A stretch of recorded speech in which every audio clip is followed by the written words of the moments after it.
বিজয়ের রঙে রঙিন স্বপ্ন ওড়ালো বাংলাদেশ ক্রিকেট দল। আজ ১৬ই ডিসেম্বর, যেদিন প্রথম জিততে শিখেছিল এই দেশ, সেই ধারায় আরও একবার ক্যারিবীয় দ্বীপপুঞ্জে পতাকা ওড়ালো লাল সবুজের বাংলাদেশ। সৌম্য জাকেরের ব্যাটিং তাণ্ডবের পর মাহাদির বোলিং ঘূর্ণিতে কোপকাপ ওয়েস্ট ইন্ডিজ। ওয়ানডেতে না পারলেও টি-20 ফরম্যাটে এসে জবাবটা দিল টাইগাররা। বিজয় দিবসে বাংলাদেশ দলের এমন বিশেষ জয় নিয়ে বাকিটা শুনবো রিপোর্টে।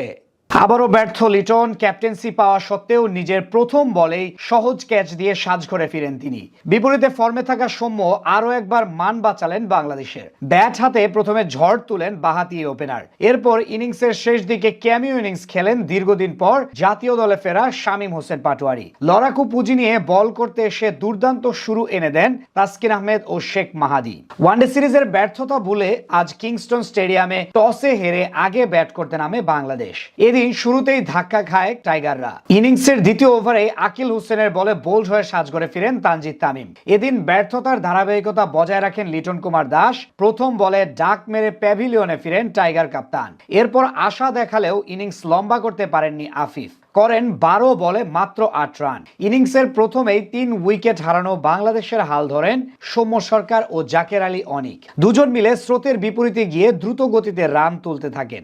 গত গ্লোবাল সুপার লিগ থেকেই ছন্দে ফিরেছেন সৌম্য, সেই ধারা বজায় রাখেন আজ জাতীয় দলে। নবম ওভারে রোমারিও শেফার্ডকে ছক্কা মেরে বল হারিয়ে ফেলেন এই ব্যাটার।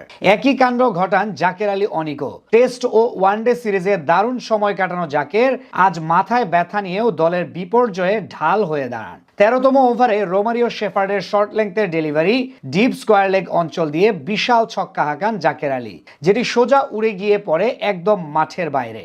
শেষ পর্যন্ত তিনি থামেন ২৭ বলে ২৭ রানের কার্যকরী ইনিংস খেলে, আর সৌম্য করেন ৩২ বলে ৪৩ রান। শেষ দিকে এসে ঝড় তোলেন শামীম হোসেন পাটোয়ারি। দীর্ঘদিন পর জাতীয় দলে ফিরেই নিজের পাওয়ার হিটিং সামর্থ্য দেখান এই বাঁহাতি। আজ ক্যারিবীয় বোলারদের বিপক্ষে দারুণ কিছু শট উপহার দেন। ৩ ছক্কা ১ চারের সাহায্যে করেন মাত্র ১৩ বলে ২৭ রান। তার ক্যামিও ইনিংসের উপর ভর করে ১৪৭ রানের পুঁজি পায় বাংলাদেশ।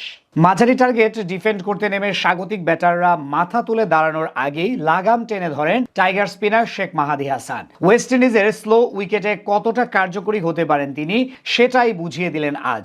যদিও ক্যারিবীয় ব্যাটিং লাইন আপে প্রথম ধাক্কাটা দেন তাসকিন আহমেদ, তিনি ফেরান ব্রেন্ডন কিংকে। এরপরই মাহাদির বোলিং তাণ্ডবে লন্ডভন্ড হয়ে যায় প্রতিপক্ষের ব্যাটাররা। তার প্রথম শিকার নিকোলাস পুরান মাঝে ২ ছক্কা মেরে বয় দেখানো জনসন চার্লসকেও আউট করেন এই স্পিনার। নিজের প্রথম ৩ ওভারের স্পেলে মাত্র ৯ রান খরচায় ৪ উইকেট তুলে নেন তিনি। আর ১০ ওভার শেষে স্বাগতিকদের সংগ্রহ দাঁড়ায় ৫ উইকেটে ৫৭ রান। এরপর বাংলাদেশের গলার কাটা হয়ে দাঁড়ান রোবম্যান পাওয়েল ও রোমারিও শেফার্ড। তাদের তাণ্ডবে হাত ফসকে যাচ্ছিল টাইগারদের জিততে যাওয়া ম্যাচটাও। কিন্তু দলীয় ১০৮ রানে শেফার্ডকে আউট করে বাংলাদেশকে স্বস্তিতে ফেরান তাসকিন আহমেদ। আর শেষ ওভারে পাওয়েল ও আলজারি জোসেফকে আউট করে ৭ রানের জয় এনে দেন হাসান মাহমুদ।